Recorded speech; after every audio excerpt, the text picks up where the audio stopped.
전합니다. 미국의 그 미네소타주에서 1873년부터 1877년까지 약 5년 동안 그 메뚜기 떼가 몰려와서 엄청난 피해를 입은 적이 있습니다. 메뚜기 재앙이었습니다. 보통 아니었습니다. 대략 대한민국의 6배 정도 되는 메뚜기 떼가 그 도시를 뒤덮어버린 겁니다. 자, 이놈들은 전기 기관차도 옴짝달싹 못하게 만들었다고 합니다. 우리가 생각할 때는 철로에 앉아봤자 철로가 지나가면 된다 이렇게 생각할 수 있지만은 메뚜기 떼가 얼마나 많았는지 바퀴가 미끄러져서 이 바퀴가 헛도는 공전 현상이 일어날 정도로 메뚜기 떼가 많았다고 합니다. 그래 먹을 것을 완전히 장악해 버렸죠. 그래서 당시 농민들이 메뚜기 떼를 없애버리고 별의별 방법을 다 썼는데 속수무책이었습니다. 그때 존 S. 필스베리라는 주지사가 나타나서 제안을 해서 해결을 합니다. 그때 주민들에게 제안을 합니다. 우리 회개합시다. 하나님께 감사합시다라고 선포합니다. 그때 이제 불신자들은 말도 안 되는 얘기야 반발하죠. 또 기적을 믿지 않는 자유주의자들도 무식한 짓입니다라고 반발을 합니다. 그런데 절망에 빠진 주민들이 워낙 많다 보니까 아무런 대안도 없는 가운데 동조하기 시작했고 결국 하나가 돼서 기도하기 시작을 합니다. 자, 그랬더니 정말 신기한 일이 벌어진 겁니다. 한낮에 갑자기 따뜻한 날씨가 이어지는 겁니다. 이 메뚜기가 얼마나 왕성하든지 알을 엄청나게 많이 까놓은 겁니다. 그런데 밤이 딱 되면 신기하게도 눈이 오는 겁니다. 진눈깨비가 오고 기온이 뚝 떨어지는 겁니다. 그 와중에 이제 메뚜기는 다 사라져버리고 까놓은 알들은 다 얼어 죽고 말았답니다. 이렇게 해서 5년을 끌던 메뚜기 재앙을 단번에 끝낼 수 있었다라고 얘기를 합니다. 이 주지사의 업적을 기리면서 기념교회당을 건축했는데 그 이름이 무슨 교회겠습니까? 메뚜기 교회입니다. 교회 이름이 괴상하지만은 역설적으로 이게 역사적 사실임을 증거하고 있는 겁니다. 여러분, 아무리 어려운 고난이 닥쳐와도 원망하는 대신에 하나님 기억하고 감사하는 사람들에게는 이런 승리가 주어지는 겁니다. 자, 사랑하는 여러분, 우리 모두가 너나 할 것 없이 어려운 시기를 지나고 있습니다. 이럴 때 우리는 이런 생각을 합니다. 하나님께서 뭔가 더 주시고 더 풍요로워지면 좋겠다라고 생각을 합니다. 그런데 그건 정답은 아닙니다. 정답은 우리에게 사라진, 식어버린 감사를 찾는 겁니다. 이스라엘 역사를 보게 되면 이들이 불행해지고 멸망했던 것은 무엇이 부족했던 것이 아닙니다. 감사를 잊어버렸기 때문에 이스라엘 역사가 그렇게 황폐해졌던 겁니다. 오늘 우리도 마찬가지입니다. 감사를 잊어버리면 불행해집니다. 실패합니다. 그러나 어떤 형편에서도 감사하면 행복해지는 겁니다. 그리고 하나님의 은혜와 하나님께서 허락하시는 승리를 경험할 수 있습니다. 오늘 교회 절기로 추수감사주일입니다. 교회에 왜 절기가 있을까요? 그건 균형 있는 신앙 성장을 도와주기 위함입니다. 비율에서 말하면 식단을 짜놓은 것과 똑같습니다. 식단표는 영양사가 인체에 꼭 필요한 열량과 영양소를 계산해서 그에 적합한 음식물을 비율해서 짜놓은 계획표가 바로 식단표죠. 잘 짜여진 식단표대로 식사하면 건강을 유지할 수 있습니다. 신앙생활 마찬가지입니다. 절기에 따라 말씀을 골고루 배우고 익히면 건강한 신앙생활을 할 수 있습니다. 그래서 교회가 절기를 지키고 목사는 그에 맞춰 말씀을 전하는 겁니다. 그런 점에서 절기는 우리 신앙생활에 매우 유익함을 알 수 있습니다. 자, 절기가 여러 절기가 있죠. 부활절도 있고 성탄절도 있는데 특별히 감사절이 1년에 2번 있습니다. 전반기에 맥주 감사주일, 후반기에 오늘과 같은 추수 감사주일이 있습니다. 자, 이 두 가지가 있는 이유가 뭘까요? 그건 감사신앙이 그만큼 중요하다라는 겁니다. 감사신앙이 없으면 여러분 경건한 신앙생활 불가능합니다. 감사신앙의 중요성은 아무리 강조해도 지나침이 없습니다. 제가 젊었을 때 신앙생활 할 때는 강단에서 목회자들이 늘 감사에 대해서 강조를 했습니다. 그러다 보니까 그때 살기 참 힘들었을 때 아닙니까? 그럼에도 불구하고 수많은 성도들이 입에서 붙은 게 뭡니까? 감사합니다. 감사합니다. 감사거리를 찾아내려고 했던 때입니다. 여러분, 우리가 살아가면서 일반적으로 세상 사람들 보더라도 감사하는 사람을 보면 저 사람 인격이 좋다라고 인격의 척도를 매깁니다. 감사하는 사람은 품위가 있어 보이죠. 반대로 감사할 줄 모르면 천박해 보입니다. 동일합니다. 감사는 그리스도인에게 우리에게 신앙의 척도가 됩니다. 신앙이 좋다는 것은 여러 가지 기준이 있겠지만 그중에 핵심적인 게 뭐냐? 감사입니다. 감사의 수준이 곧 신앙의 수준이 됩니다. 감사할 줄 모르는 사람은 아무리 신앙의 연조가 깊고 열심히 활동을 한다 하더라도 진정으로 성숙한 그리스도인은 아닙니다. 그렇기 때문에 오늘 우리 감사주일을 맞이해서 저와 여러분 감사신앙을 점검하고 더욱 더 감사하는 신앙을 결단하고 실천하는 저와 여러분 되시기를 주의 이름으로 축복합니다. 자, 오늘 다니엘이 주인공입니다. 다니엘 얘기입니다. 다니엘서를 읽어보면 다니엘은 정말 훌륭한 신앙인이었습니다. 구체적으로 그의 신앙은 세 가지로 요약이 됩니다.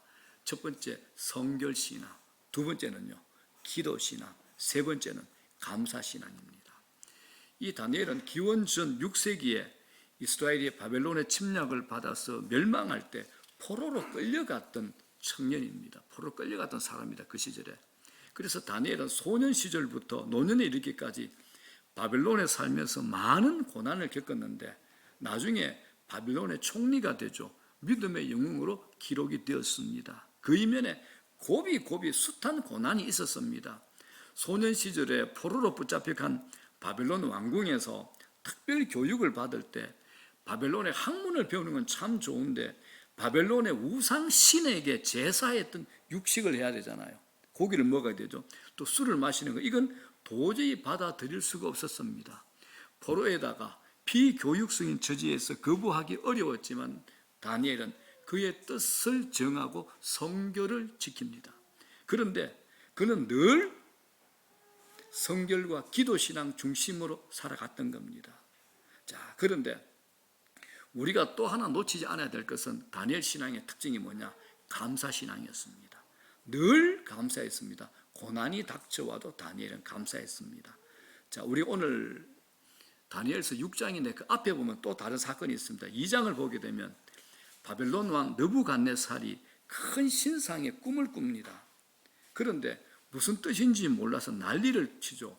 그런데 우리가 보통 꿈 해석을 달라 그래요. 해석을 부탁을 할 때는 자기 꿈을 설명합니다. 내가 꿈에 이런 꿈을 꿨는데 해석을 해봐라 그럽니다. 그런데 이 느부갓네살이 얼마나 괴팍하든지 자기 꿈은 얘기 안 해줍니다. 꿈도 얘기 안 해주고 그 해석을 해봐라고 자문관들에게 명령을 내리는 겁니다. 알아맞추지 못하면 자문관을 죽이기까지 하는 겁니다. 다니엘과 세 친구도 이 자문관 속에 포함되어 있어서 죽임을 당할 위기에 처하게 됩니다. 그때 다니엘은 기도합니다. 하나님은 다니엘에게 느부갓네살 왕의 꿈속에 나타나는 신상의 모습을 알게 하셨고 그 해석도 가르쳐 주십니다. 그때 다니엘은 하나님을 찬양하며 감사합니다. 어떻게요? 알았어. 그렇게 찬양하는 거야. 자, 다니엘서 2장 23절입니다. 다 같이 시작. 나의 조상들의 하나님 주께서 이제 내게 지혜와 능력을 주시고 우리가 주께 구한 것을 내게 알게 하셔서 내가 주께 감사하고 주를 찬양하나이다. 주께 감사하고 그의 감사 신앙을 볼 수 있는 겁니다. 죽음의 위기 앞입니다. 그는 하나님 앞에서 감사합니다. 자, 오늘 다니엘서 6장은 또 배경이 바뀝니다. 바벨론이 무너지고 메데 바사 왕국으로 바뀝니다. 그런데 그는 여전히 총리로 일하고 있습니다. 얼마나 지혜롭고 깨끗했던지요. 그래서 이 메데 바사 왕의 다리오 왕이 전국에 120명의 고관을 세우고 그들을 3명의 총리로 하여금 관리하게 했는데 그 중에 한 명이 누구냐? 다니엘입니다. 그런데 셋이 관할하다 보니까 효율성이 떨어지는 거예요. 그래서 이 다리오 왕이 다니엘을 수석 총리로 세워서 전체를 총괄하도록 계획합니다. 이를 눈치를 채죠. 다른 고관 2명이, 다른 총리 2명이 눈치를 채고 이제 불만을 품게 됩니다. 다니엘은 굴러온 돌이잖아요. 포로 출신이잖아. 어떻게 자기들 위에 올라갈 수 있느냐 이거죠. 그러니까 이들이 다니엘을 몰아낼 음모를 꾸밉니다. 예나 지금이나 정적으로 제거하기 위한 방법은 뻔하죠. 뒷조사해가지고 한 방에 날려버리는 겁니다. 그래서 다니엘의 뒷조사를 낱낱이 합니다. 세세하게 합니다. 그런데 아무런 흠물이 안 드러나는 겁니다. 다니엘은 아무리 털어도 먼지가 안 나는 사람이었습니다. 그랬더니 어떻게 합니까? 이들의 신앙을 가지고 시비를 겁니다. 다니엘이 매일 여호와 하나님께 기도하는 것을 알잖아요. 그래서 왕에게 이런 제안합니다. 왕이요, 앞으로 30일 동안 다른 신에게 기도하는 자가 있으면 색출해서 처형해 버립시다. 말하자면 기도 못하도록 일제 단속 기간을 두자는 겁니다. 다른 왕이 딱 들어오면 괜찮잖아요. 그래, 오케이. 나를 위해서 기도하는 것. 그런데 나 외에 다른 기도 30일 동안 못하게 막는 것, 오케이. 이렇게 해서 특별법이 제정 공포가 됐습니다. 다니엘을 넘어뜨리기 위한 흉계였습니다. 다리오 왕은 뭣도 모르고 도장을 꽝 찍어버리죠. 그때 다니엘이 어떻게 합니까? 자, 6장 10절입니다. 다 같이 시작. 다니엘이 이 조서에 왕의 도장이 찍힌 것을 알고 자기 집에 돌아가서는 윗방에 올라가 예루살렘으로 향한 창문을 열고 전에 하던 대로 하루 3번씩 무릎을 꿇고 기도하며 그의 하나님께 감사하였더라. 감사하였더라. 그의 신앙을 종합적으로 엿볼 수 있습니다. 30일 동안만 참으면 되는데 그는 평소대로 그냥 기도합니다. 자, 우리 같으면 어떨까요? 30일만 참으면 되지. 내가 목숨 걸 일이 있겠어. 하나님도 이해하실 거야 라고 합리화시켜 수도할 겁니다. 그런데 다니엘은 여전히 다락방에 올라가 문을 열고 기도합니다. 끝까지 신앙의 성결을 지키는 거죠. 모든 것을 하나님께 맡기고 기도합니다. 그런데 정말 놀라운 것 끝에 뭐라 그럽니까? 그가 하나님께 감사했다는 겁니다. 목숨이 왔다 갔다 하는 상황에서 감사했다라는 겁니다. 그렇습니다, 여러분. 다니엘의 신앙은 감사 신앙이었습니다. 매일 감사, 평생 감사, 평소 감사, 그리고 고난 가운데서도 감사, 문자 그대로 범사에 항상 감사, 무엇보다도 그의 감사는 이걸 종합적으로 뭐라 그럽니까? 절대 감사였습니다. 절대 감사. 이렇게 해야 됩니다. 이게 절대 감사입니다. 다니엘이 처한 상황은 고난도 역대급이었고 감사도 역대급이었습니다. 이런 감사를 절대 감사라고 부릅니다. 사람들 감사하지 않죠. 이 죄인의 특성입니다. 감사한다고 해도 대체적으로 어떻게 합니까? 일반적으로 우리가 하는 감사의 모습 있잖아요. 첫 번째, 조건부 감사합니다. 조건이 좋으면 감사합니다. 비교 감사합니다. 다른 사람들과 비교해서 좀 나아지면 감사합니다. 이런 것들을 뭐라 그럽니까? 상대 감사를 그럽니다. 여러분 한번 보십시오. 여러분 어떻게 감사합니까? 대부분이 조건부 감사 아니면 비교 감사입니다. 상대 감사입니다. 지금은 은퇴하셨는데 100주년 기념교회라고 이재철 목사님이 계시는 그 교회에서 이런 설교를 하셨어요. 제가 너무 기쁜 감사의 제목을 받았답니다. 한 성도 중에 한 분이 자기 아들이 수능을 쳤는데 엄청나게 못 쳤답니다. 대학에서 떨어졌대요. 그런데 그 엄마가 하나님, 우리 아이 대학에 떨어지게 하신 것, 그것에도 하나님께 감사합니다 하면서 진정으로 장문의 편지를 써서 하나님께 감사 제물을 올렸답니다. 그 목사님이 이게 진짜 감사합니다라고 하더라고요. 제가 그 얘기를 들으면서 그 교회 평신도는 화미교회 담임 목사보다 낫다 이런 생각이 좀 들었습니다. 정말 절대 감사를 하는 분이다라는 생각이 들었습니다. 여러분, 이게 진짜 감사입니다. 다니엘의 감사는 무조건 감사합니다. 어떤 경우에라도 감사는 절대 감사였습니다. 우리는 다니엘의 영광, 다니엘의 그 지혜는 쫓는데 이런 위기 상황, 이 고난 상황은 피하고 싶은 겁니다. 이런 상황에서도 감사했던 건 안 따르고 싶은 겁니다. 여러분, 이것까지 다 우리가 따라야 됩니다. 본문의 상황을 보게 되면 다니엘이 감사했다는 말씀을 보면서 이런 생각을 해봅니다. 다니엘이 그런 극한 고난의 상황에 어떤 감사를 하게 됐을까?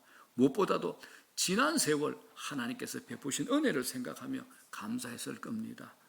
어쩌면 총리 자리도 내놓고 목이 날아가야 될 그런 것을 생각할 수도 있는데 참 억울할 텐데 다니엘은 그렇게 생각하지 않았습니다. 원점에서 생각을 한 겁니다. 소년 시절에 머나먼 이방 땅에 포로로 끌려왔는데 이제 80세 고령이 됐죠. 그 나이 이르도록 고난도 참 많았는데 하나님이 베풀어 주신 은혜가 차고 넘쳤던 겁니다.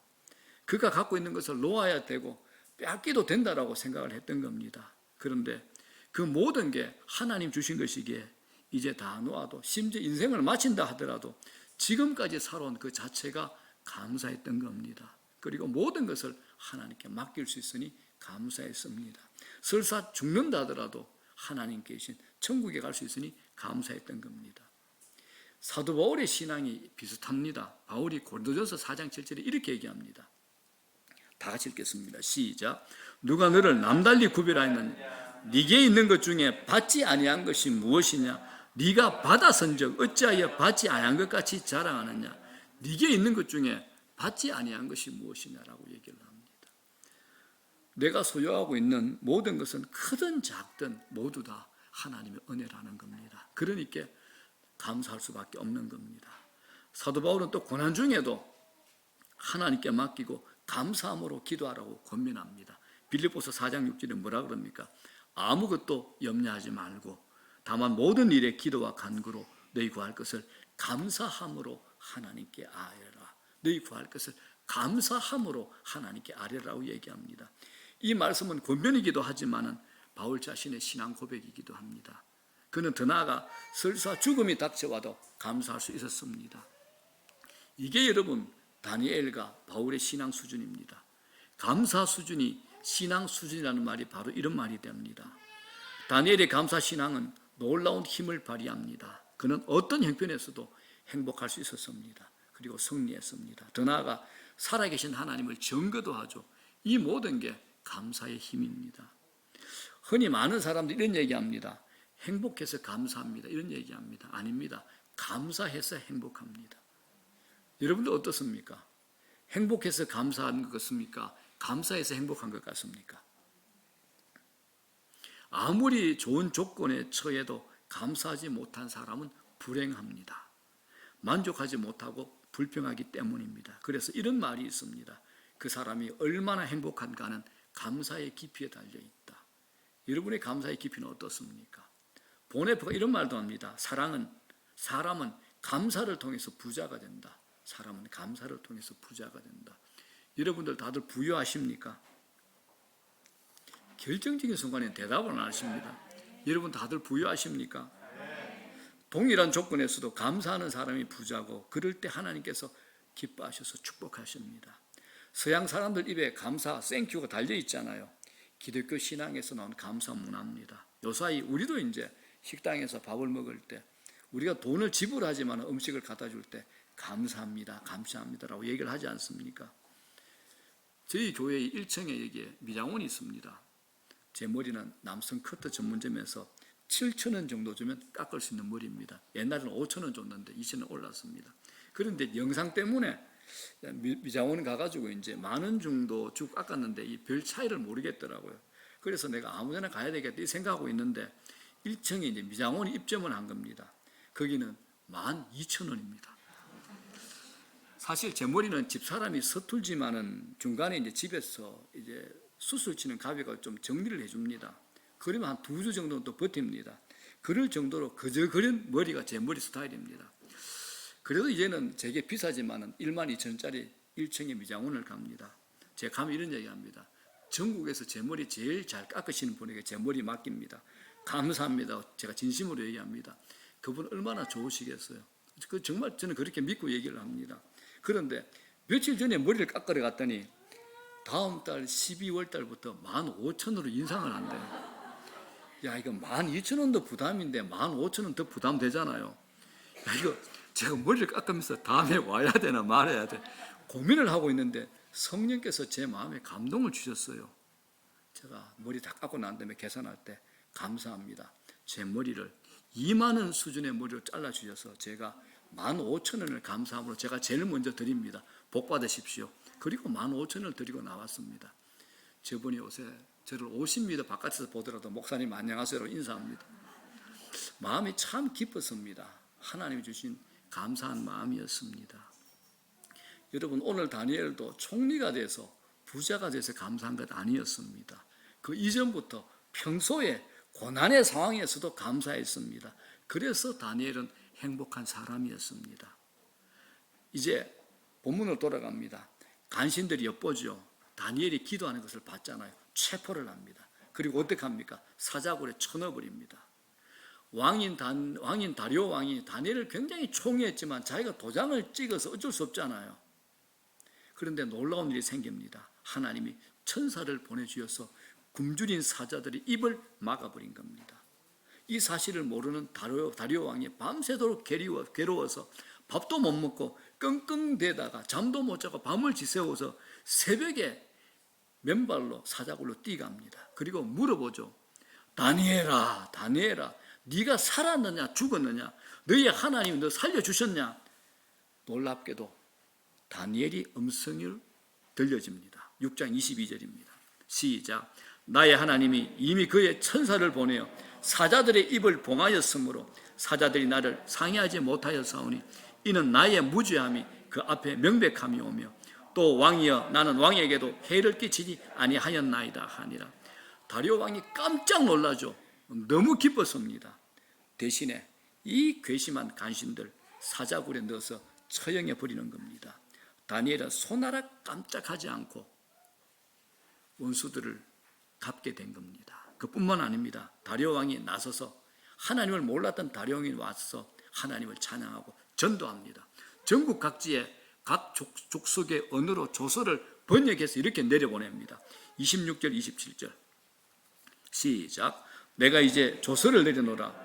내 나라 관할 아래에 있는 사람들은 다 다니엘의 하나님 앞에서 떨며 두려워할지니 그는 살아계시는 하나님이시요 영원히 변하지 않으실 이시며 그의 나라는 멸망하지 아니할 것이요 그의 권세는 무궁할 것이며 그는 구원도 하시며 건져내기도 하시며 하늘에서든지 땅에서든지 이적과 기사를 행하시는 이로서 다니엘을 구원하여 사자의 입에서 벗어나게 하였습니다 하였더라. 아멘.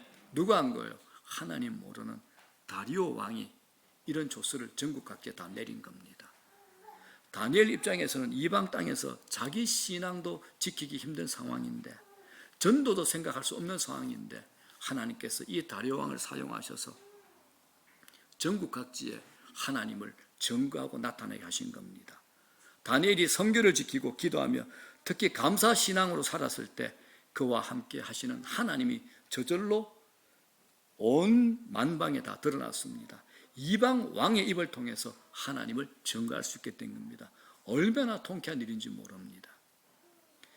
2차 세계대전 후에 일본이 패망했잖아요. 일본의 해군 장교 가와가미 기치라는 이분의 책이 나와가지고 제가 잠시 소개합니다. 패전 후에 이 사람이 고국에 돌아가 자기 일본의 현실을 보니까 정말 참상 그 자체입니다.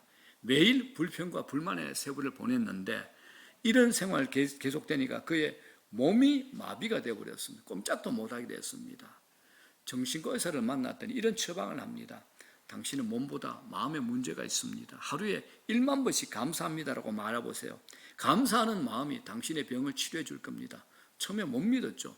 근데 너무 힘들다 보니까 한번 따라 했던 겁니다. 병석에서 매일 감사합니다, 감사합니다라고 중얼거립니다. 그런데 어느 날 그의 아들이 2개의 감자를 주는 거예요.